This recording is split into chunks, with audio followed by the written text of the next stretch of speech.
शरद पवार की मौत का इंतजार कर रहे हैं अजीत पवार। जितेंद्र आव्हान ने क्यों कहा ऐसा? महाराष्ट्र के उप मुख्यमंत्री अजीत पवार के बारामती में दिए गए एक बयान पर अच्छा खासा बवाल मच गया है। अजीत पवार ने बारामती के लोगों से बिना किसी का नाम लिए अपने बयान में कहा कि चुनाव नजदीक है, अब कुछ लोग आएंगे, भावुक होकर कहेंगे यह आखिरी चुनाव है, पता नहीं उनका आखिरी चुनाव कब होगा, इसलिए भावनाओं में मत बहना। अजीत पवार के इस बयान पर एनसीपी शरद पवार गुट के विधायक जितेंद्र आव्हान ने जोरदार आपत्ति जताई है।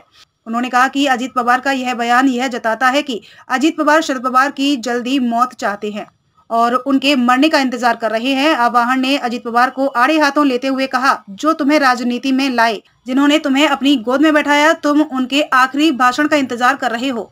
तुम्हें तो पत्थर दिल भी नहीं कहा जा सकता, क्योंकि कभी कभी पत्थर भी पसीजता है, लेकिन तुम्हारे भीतर प्रेम, अपनत्व सब खत्म हो गया है। तुम भावना शून्य हो गए हो। तुम्हारी इच्छा शरद पवार की मृत्यु है और ऐसा लगता है कि आप चाहते हैं कि वह कल मर जाएं, सारी हदें पार कर दी।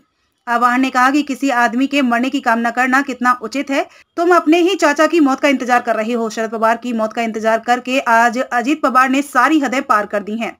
आने वाले समय में जनता अजीत पवार को उनकी सही जगह दिखा देगी। आव्हान ने कहा, मुझे शर्म आती है कि मैंने कभी अजीत पवार के साथ काम किया था।